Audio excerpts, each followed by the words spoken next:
নারে তাকবীর। কোরআন সুন্নাহর আলো,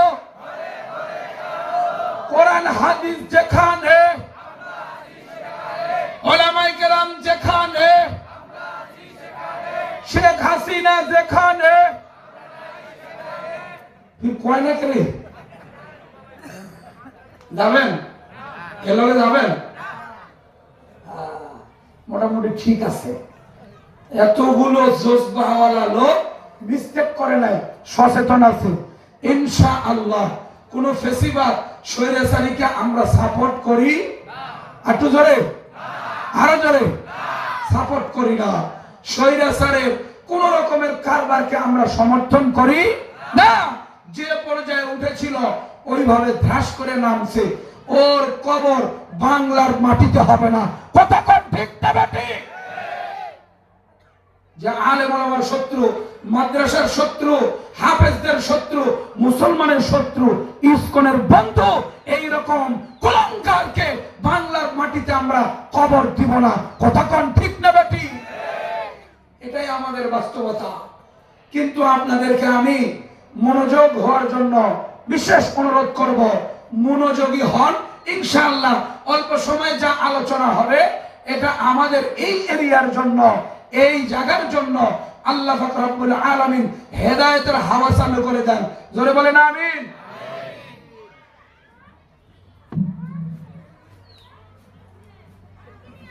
সম্মানিত সুধী, মাহফিল সাফল্যমণ্ডিত হোক এটা আমরা প্রত্যেকেই চাই, কিন্তু কাজটা করি না। সাফল্যমণ্ডিত মাহফিল হোক এটা আমরা প্রত্যেকেই চাই, কিন্তু ওই কাজটা করি না। সেটা কোনটা? আমাদের মেন কাজ হবে আমরা সবাই সমবেত হয়ে যাব। এজন্য আমি সমস্ত অভিভাবক বিন্দুদেরকে, মেলায় ঘুরতেছে যুবক ভাইরা, এখনো রাস্তার ওই সাইডে মোবাইল টিপতেছে যুবক ভাইরা, প্রত্যেকের প্রতি আমার বিশেষ অনুরোধ, চলে আসেন। রহমত বন্টন হচ্ছে, মাগফিরাত বন্টন হচ্ছে। আর বিলম্ব না করে দ্রুত প্যান্ডেলের ভিতরে চলে আসেন ইনশাআল্লাহ। এই মনোযোগী আপনারা হইলে এই মাহফিল এরিয়ার জন্য হেদায়েত হবে ইনশাআল্লাহ। কি কথা ঠিক না বেটি? হেদায়েত হবে। আল্লাহ পাক রব্বুল আলামিন আমাদের মাহফিলকে সাফল্যমণ্ডিত করুন। এজন্য আমরা মনোযোগী হব ইনশাআল্লাহ। উঠবে না তো ইনশাআল্লাহ, মনোযোগী হয়ে বসবো। আল্লাহ পাক রব্বুল আলামিন বলেন, ওয়া ইন মিনকুম ইল্লা ওয়ারিদুহা কানা আলা রাব্বিকা হাতমান মাকদিয়া সুম্মা নুনাজ্জিল লাযীনা ইত্তাকাও ওয়া নাযারুয যালিমিনা ফীহা জিসিয়া।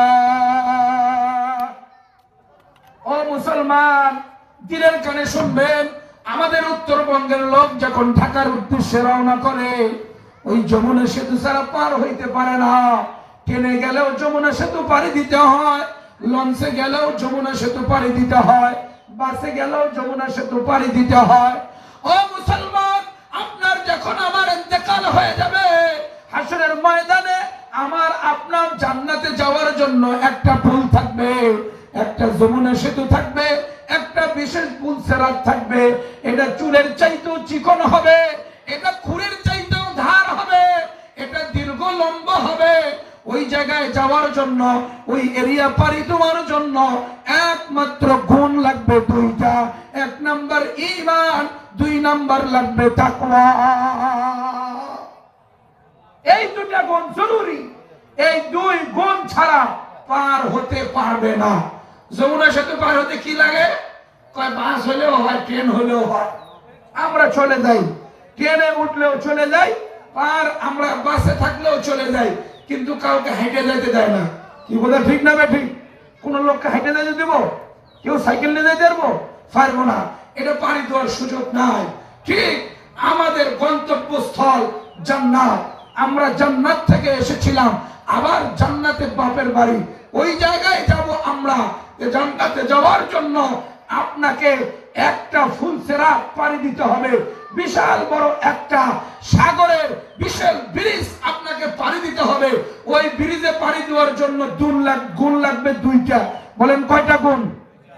আরো জোরে, আরো জোরে। দুইটা গুণ লাগবে। একটা গুণ হলো ঈমান, আর একটা গুণ হলো তাকওয়া। এই দুই গুণের কারণে বিজলির মতো চমক দিবে আর ফুলসিরাত পার হয়ে জান্নাতে চলে যাবে। আর যদি এই দুই গুণ না থাকে, তার যদি ঈমান না থাকে, তাকওয়া না থাকে, যদি ঈমানের ত্রুটি থাকে, তাকওয়ায় ত্রুটি থাকে, এই খুরের মতো ধার চুলের চাইতে চিকন, ওই ফুলসিরাতে পড়ে গেলেই জাহান্নামের নিচতলা, নাউজুবিল্লাহ, পড়ে গেলে সে জাহান্নামের নিচতলায় চলে যাবে। এই জন্য বন্ধু, আপনাদের কাছে বিশেষ অনুরোধ লাগে, আমাদের ঈমান আর তাকওয়া পরিপূর্ণ করা জরুরি। এই দুই বিষয়কে আমাদের সাজানো গোছানো খুব জরুরি। আর এই দুই গুণের উপরে আপনি অটল হইলে আপনার দুনিয়া না আসুক, চেয়ার না আসুক, পাওয়ার না আসুক, ক্ষমতা না আসুক, কোন আফসোস নাই, আপনি আল্লাহর সন্তুষ্টি পেয়ে গেলেন। আল্লাহু আকবার, আল্লাহর সন্তুষ্টি পেয়ে গেলেন। নিশ্চিত আল্লাহর রেজামন্দি আপনার এসে গেল। যার ব্যাপারে আল্লাহর রেজামন্দির ফয়সালা হবে, আল্লাহর সন্তুষ্টির ফয়সালা হবে, এই ব্যক্তি চূড়ান্ত সফলতায় পৌঁছে গেল। আল্লাহু আকবার। এই জন্য ভাই, আপনাদের কাছে অনুরোধ যে আপনি ঈমান ঠিক করেন, ঈমান ঠিক করেন, ঈমান মজবুত করেন। ঈমানে যদি ত্রুটি বিচ্যুতি হয়, তাহলে নামাজ কবুল না, হজ কবুল না, যাকাত কবুল না, কোনো কিছুই আল্লাহর কাছে গ্রহণযোগ্য নয়। যদি ঈমানে ত্রুটি হয়, ঈমান যদি ঠিক থাকে, তাহলে সবটাই কবুল। এই কথাই তো আমরা বুঝি না। এই কথা বুঝাইতে গেলে এখন লোকগুলো অনেক সময় বলে, কয় হুজুর ফির নতুন হাদিস কোনটি পাইলো? কি কথা ঠিক না বেটি? নতুন হাদিস পাইলো কোনটি হুজুর? নতুন হাদিস না, আপনার ঈমান ঠিক তো সবগুলো ঠিক। কারো যদি ঈমান ঠিক না থাকে, তাহলে সবই বরবাদ। কারো যদি এমন বিশ্বাস থাকে যে আমার আল্লাহ যেমন রিজিক দেয়, আমার আল্লাহ যেমন সব ক্ষমতার অধিকারী, আমার আল্লাহ যেমন সারা পৃথিবীর নিয়ন্ত্রণকারী, ঠিক আমার পীর সাহেবও আমার ব্যাপারে ভালো মন্দ আমাকে করে দিতে পারে, এমন ক্ষমতা তারও আছে। যদি একটু বিশ্বাস করে, এ ব্যক্তির ঈমান ঠিক নাই। কথা কোন ঠিক না বেটি? এরকম লোক আছে, বিভিন্ন জায়গায় আছে, সমাজের বিভিন্ন জায়গায় দেখা যায়। তাদের মন মানসিকতা এমন, তারা আলেমকে আলেম বলতে রাজি না, তারা বিজ্ঞ একজন মুহাদ্দিসকে মুহাদ্দিস বলতে রাজি না। কেন? ওর পীর সাহেবের পছন্দ না, এই জন্য এটা বলতে রাজি না। ওর পীর যেমনই বলবে ঠিক তেমনই ঠিক আছে। পীর যদি বলে যে তুমি আমার কাছে বায়াত গ্রহণ করো, তোমার ব্যবসা উন্নত করে দিব, তোমার সব কিছুকে উন্নত করে দিব, এমনকি তুমি বড়লোক হয়ে যাবা, কেউ যদি ধারণা করে কোন পীরের মুরিদ হলে বড়লোক হবে, সে ভণ্ড, তার পীরও ভণ্ড। কথা ঠিক না বেটি? এটা আমাদেরকে পুরা বিশ্বাস করতে হবে। যদি ভালো মন্দ আর কেউ করে দিতে পারে, ভালো মন্দ আর কেউ করে দিতে পারে এমন ধারণা রাখে, তাহলে তার ঈমানের সমস্যা। একমাত্র কল্যাণ করনেওয়ালা, খারাই করনেওয়ালা, খারাপ করনেওয়ালা, সব কিছুর ক্ষমতার মালিককে জোরে বলেন, আরো জোরে, আরেকটু জোরে। আল্লাহ পাক রব্বুল আলামিন সমস্ত মঙ্গলের মালিক। আল্লাহ যদি মঞ্জুর করেন আপনার অসুস্থতা হবে, আল্লাহ যদি মঞ্জুর করেন আপনার কোনো সমস্যা, তাহলে সেটা হইতে পারে। এজন্য ভাই, আপনাদের কাছে অনুরোধ, ঈমানকে মজবুত করেন। قال النبي صلى الله عليه وسلم الإيمان بضع وسبعون شعبة فأفضلها قول لا إله إلا الله وأدناها إماتة الأذى عن الطريق والحياء شعبة من الإيمان। ও মুসলমান, দিলের কানে শুনবেন, আল্লাহর নবী ডাক দিয়ে বলেন, ঈমানের ৭৭টা শাখা রয়েছে, তার মধ্যে প্রথম শাখা হলো লা ইলাহা ইল্লাল্লাহ মুহাম্মাদুর রাসূলুল্লাহর সাক্ষ্য দেওয়া। আর নিম্ন স্তরের শাখা হইল রাস্তার থেকে কষ্টদায়ক জিনিস সরাইয়া দেওয়া। আর সবচেয়ে বড় গুরুত্বপূর্ণ শাখা হলো লজ্জা অন্তরের মধ্যে রাখা, শরম, লজ্জা অন্তরের মধ্যে রাখা। আজকে শরম লজ্জা নাই, শরম লজ্জার মাথা খাইছে। কি কথা ঠিক না বেটি? শরম লজ্জা একেবারেই নাই। শরম লজ্জা যদি থাকে তো ওই মাইয়া মানুষ কোনোদিন ফুটবল খেলে? এ কথা কয় না কেন?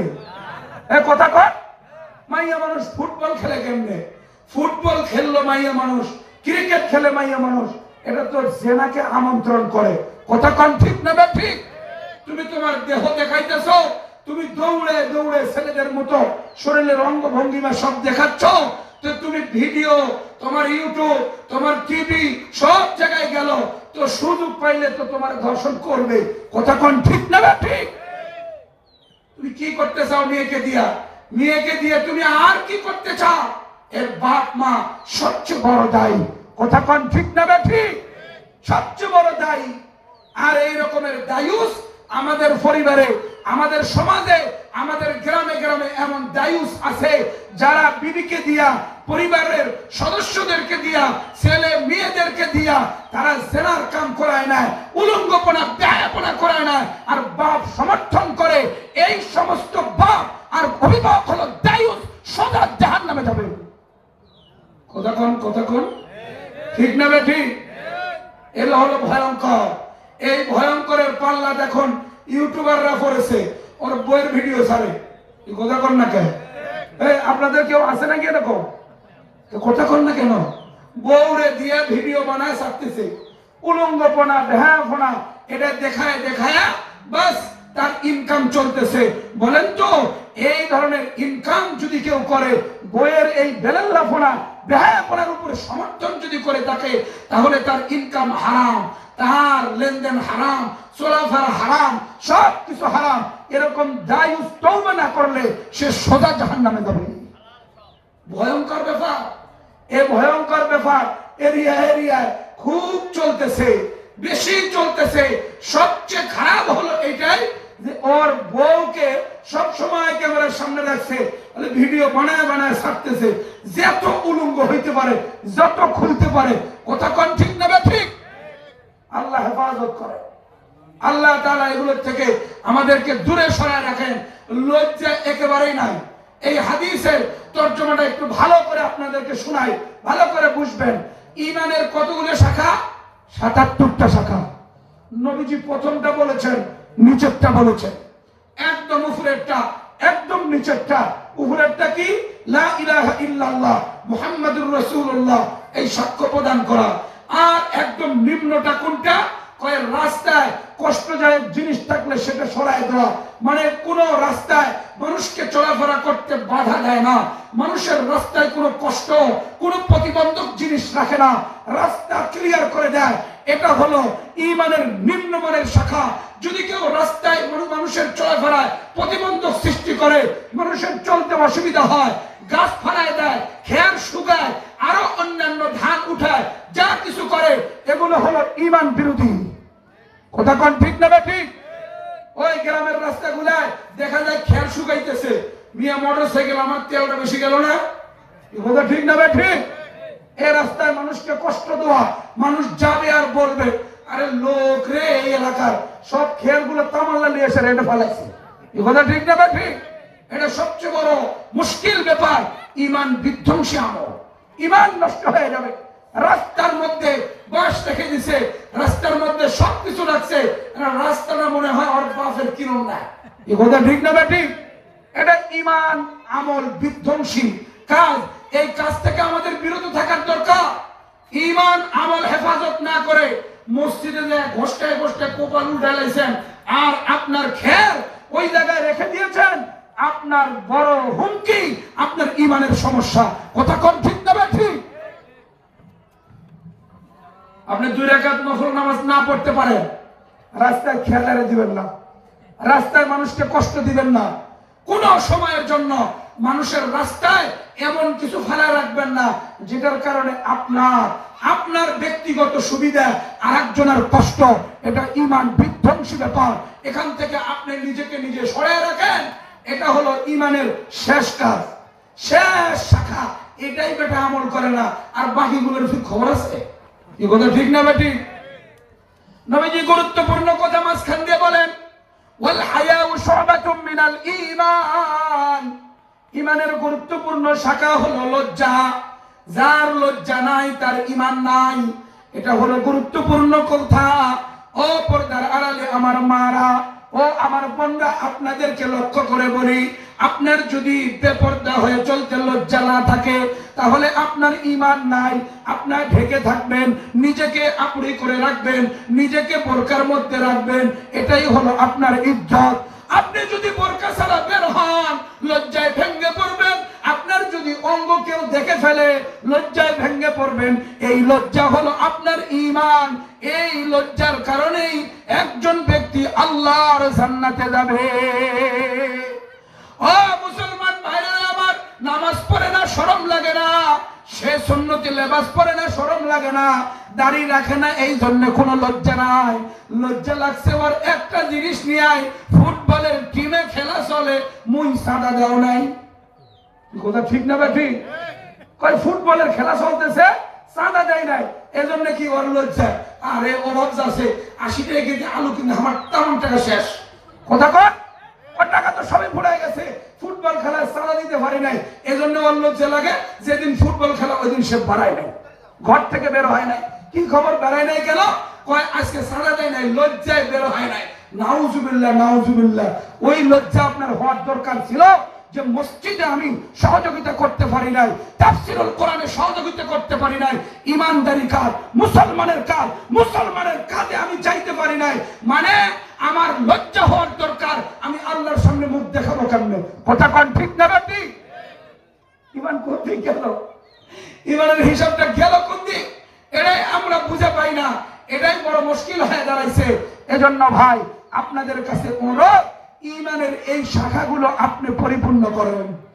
3 দিনের চিল্লায় যান, আপনি যান না, 3 চিল্লে একবারে বের হন, ইমানের শাখাগুলো শিখে আসবেন। আপনি বের হন, এই কাজের জন্য বের হন যে ইমানের শাখাগুলোই শিখি। এজন্য কথাই স্পষ্ট, ইমানের ৭৭টা শাখা যার ভালো করে জানা আছে, ভালো করে মানা আছে, ইমান পরিপূর্ণ। ভালো করে জানা নাই, ভালো করে মানা নাই, পরিপূর্ণ বলার সুযোগ নাই। কথা কোন ঠিক না বেঠি? ক্লিয়ার কথা এটা। যদি পরিপূর্ণ জানা থাকে ৭৭টা শাখা, মানা থাকে, ইমান পরিপূর্ণ।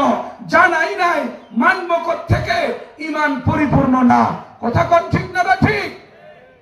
এই কথাটা বোঝার জন্য ভালো করে একটা উদাহরণ শুনুন।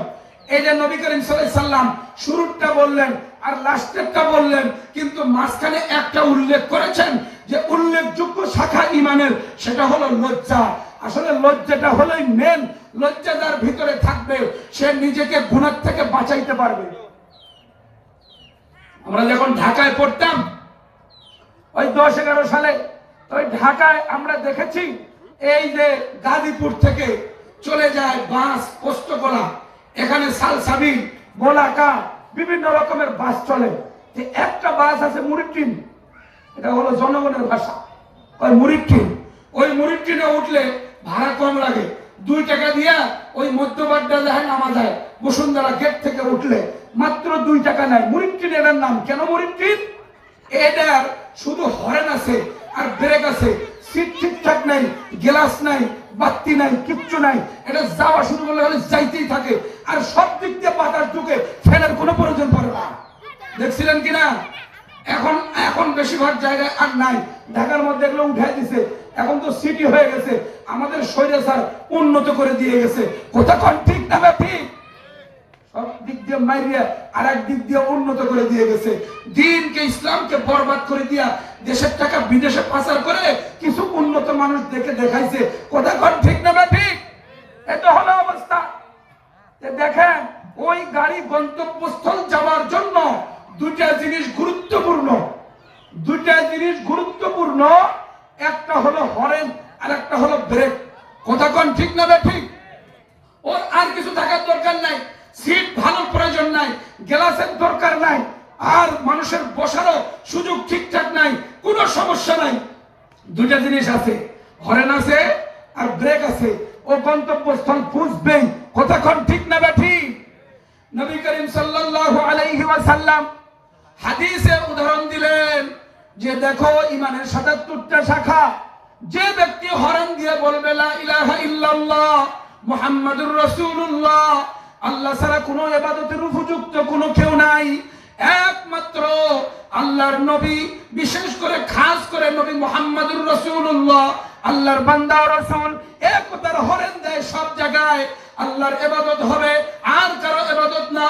রিজিক দেন উনি, ক্ষমতা ওনার কাছে, ইজ্জত ওনার কাছে, মঙ্গল ওনার কাছে, ক্ষতি ওনার তরফ থেকেই হয়। সব ধরনের কথা যখন আল্লাহর উপরে স্বীকৃতি দেয়, একটার পর একটা হরেন দিয়ে দেয় আর চলা শুরু করে, যখন দেখে আল্লাহর বাহিরে ব্রেক করে, লজ্জায় মরে যায়, সামনের দিকে যায় না, এটা হারাম, সামনের দিকে যায় না, এটা জায়েজ নাই, সামনের দিকে যায় না, এটা শরীয়ত না, সামনের দিকে যায় না, এমন করে যখন লজ্জায় ব্রেক করে আর শরমের কারণে সামনের দিকে যায় না, আল্লাহর নবীজি বলেন এই ব্যক্তির ঈমান পরিপূর্ণ, সে মরলেই যাবে জান্নাতে।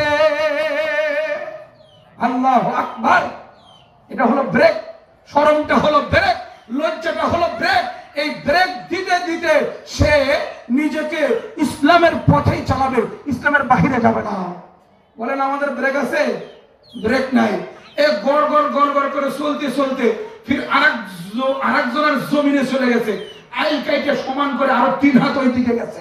কথা কোন ঠিক না বে ঠিক? ফজরের আগে গেছে, নামাজ পড়ে শটান যায়, আইল কাইটে সমান করে 2 হাত ওইদিকে আগায় নিছে। ওই যখন আসছে এসে তো ওর জমি ঠিকঠাক চিনে না, অবস্থাটা কি রে, কে করিল, এত আগে কে আসিল, হয়তো নামাজ পড়ে আছে। বলেন ওই নামাজে কাম হবে? এই জোরে বলেন কাম হবে? ওই রকম 80 বছর নামাজ পড়লেও কোনো কাম নাই।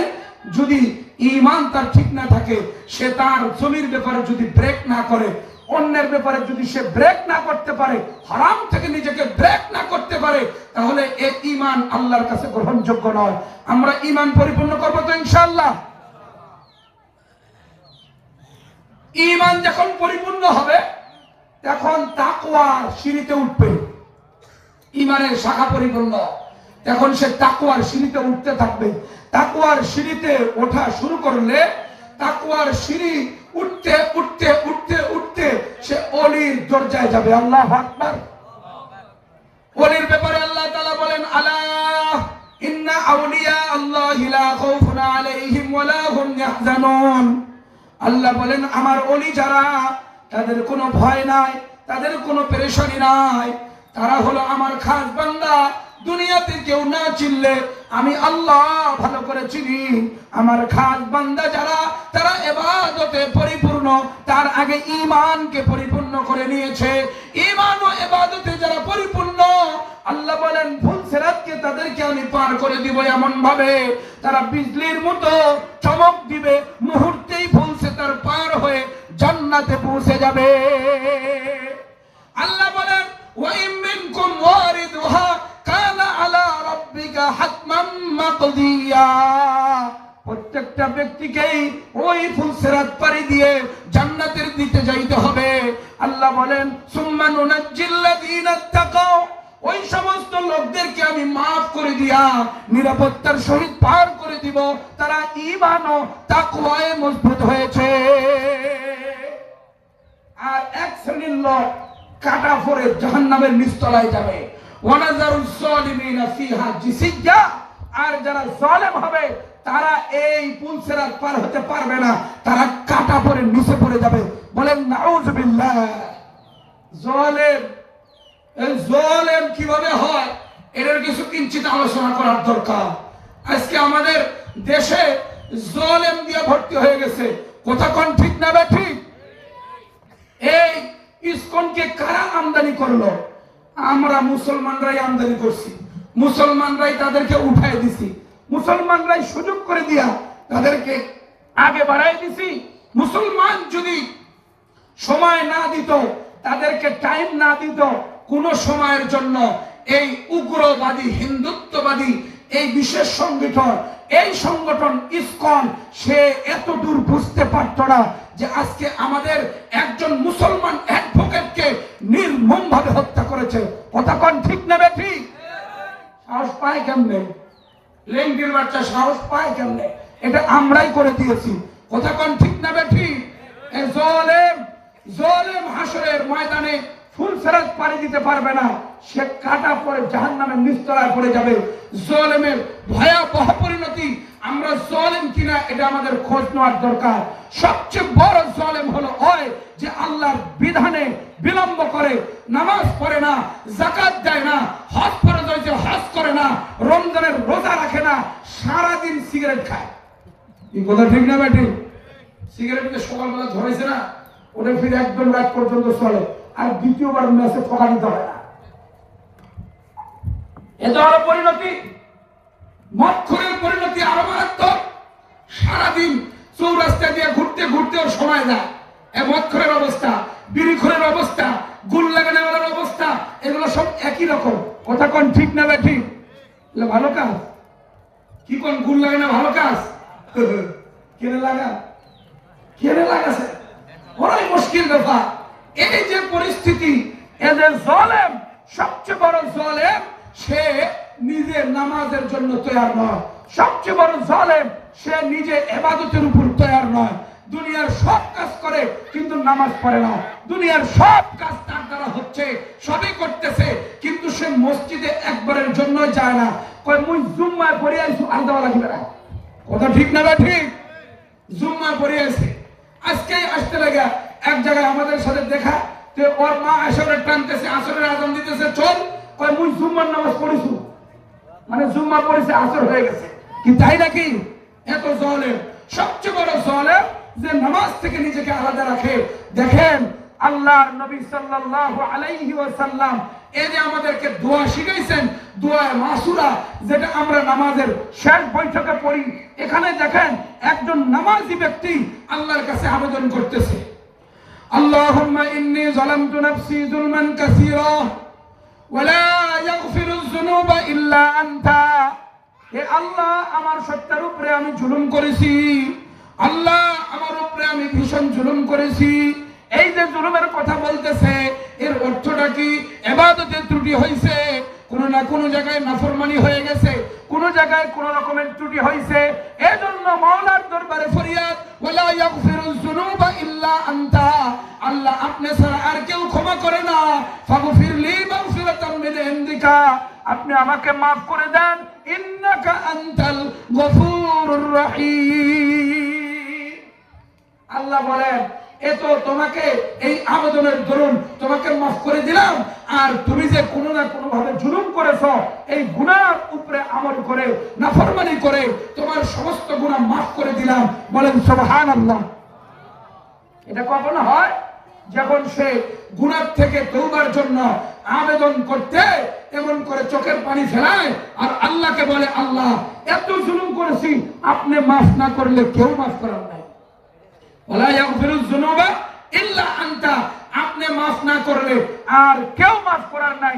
এই কথাটাই সবচেয়ে বড় ক্ষমা চাওয়ার সবচেয়ে বড় কথা।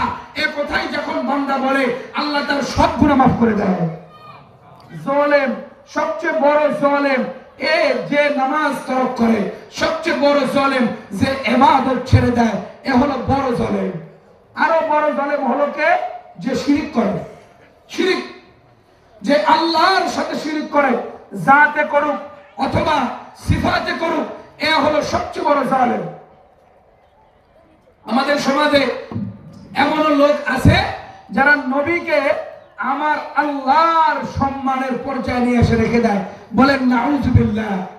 গায়েব জানা, অদৃশ্যের খবর দেওয়া, এটা হলো আল্লাহর গুণ। সে বলে আমাদের নবীও গায়েব জানে। নাউজুবিল্লাহ। এক পর্যায়ে সে আল্লাহর ব্যাপারে যে সমস্ত গুণ থাকার দরকার, সেইগুলো গুণ নিয়ে এসে সে লাগায় দেয় নবীর ব্যাপারে। আর নবীর ব্যাপারে যখন এই কথাগুলো লাগায় দেয়, তখন তার ঈমানের মধ্যেও ঘাটতি এসে যায়। আল্লাহর গুণে নবীকে যখন ওই জায়গায় সমাসীন করলো, ওই জায়গায় যখন বসায় দিল, তখন তার ঈমানের ঘাটতি হলো। শিরক করার কারণে সবচেয়ে বড় জালেম হলো।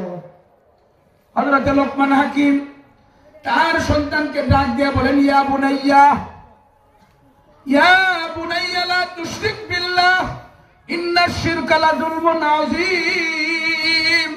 ও বাচ্চা, তুমি শিরিক করিও না। শিরিক হলো সবচেয়ে বড় জুলুম। যে শিরিক করবে, আল্লাহ তার গুনাহ মাফ করেন না যতক্ষণ শিরিক থেকে সে তওবা না করে।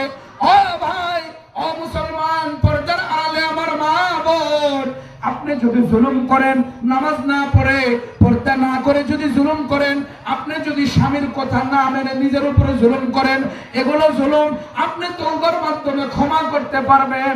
কিন্তু যে শিরিক করে, শিরিকের এত বড় গুনাহ, শিরিকের গুনাহ থেকে একজন মুশরিক ফিরতে পারে না, অতই সহজ নয়।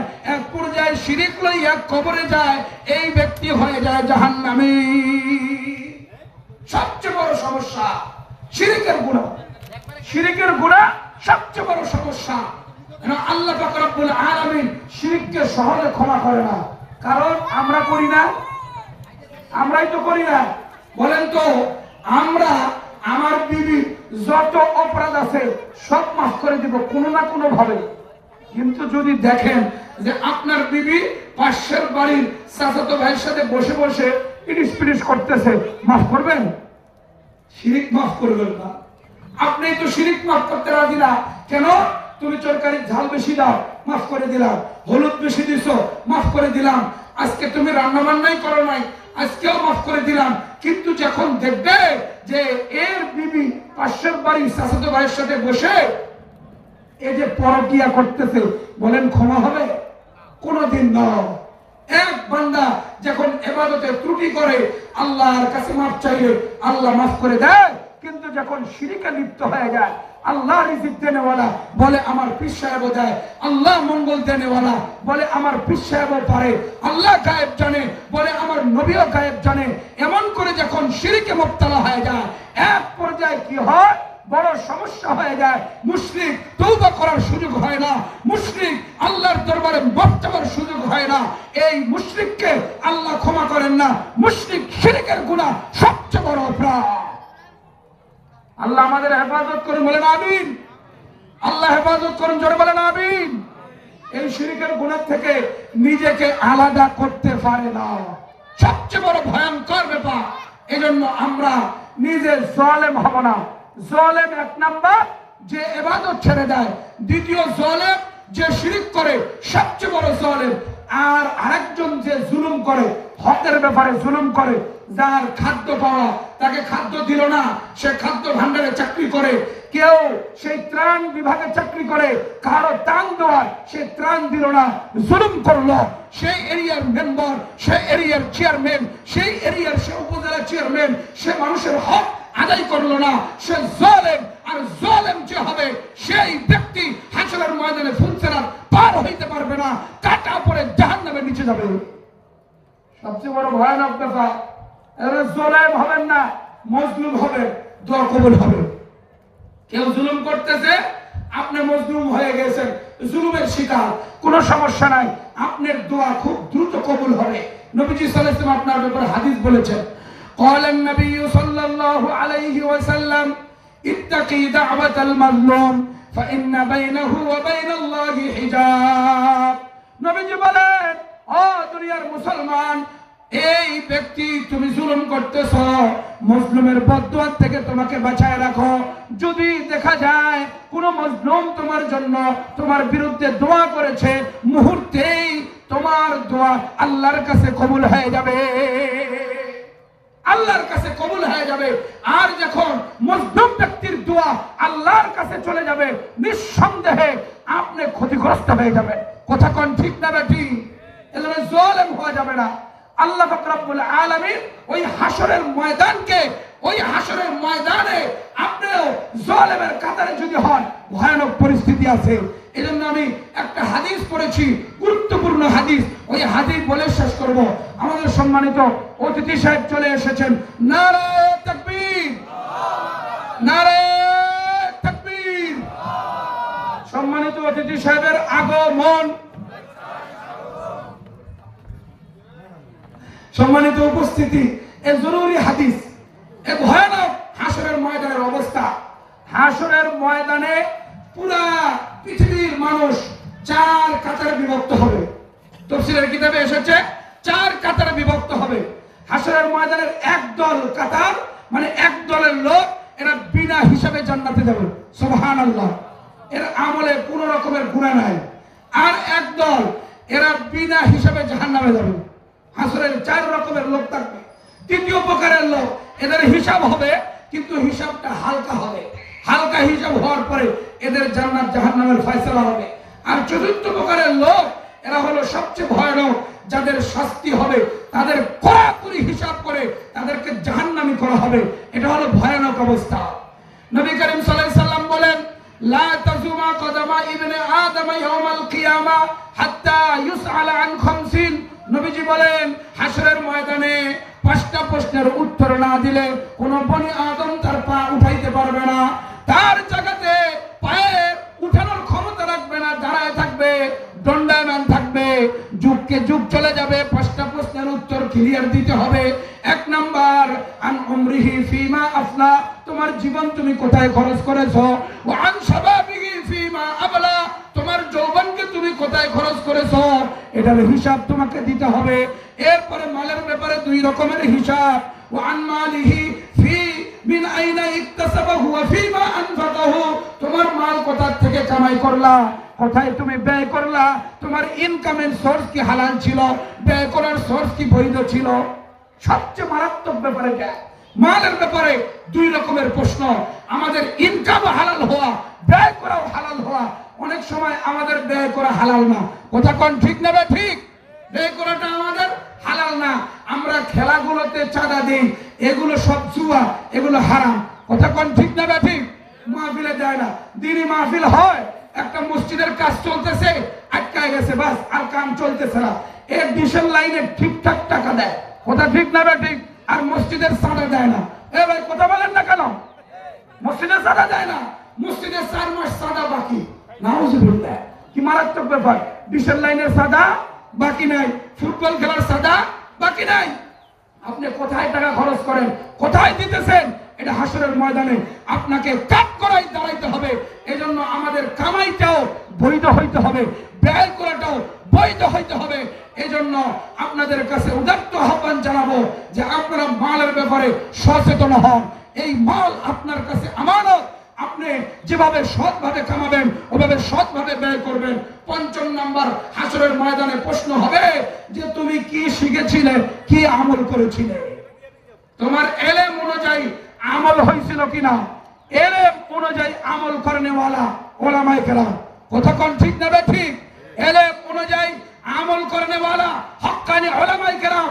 আপনাদেরকে আবার আমি অনুরোধ করব, আলেমদের সঙ্গী হন, আলেমদের বন্ধু হন, আলেমদের কাতারে চলেন, আপনি সহজেই জান্নাতি হইতে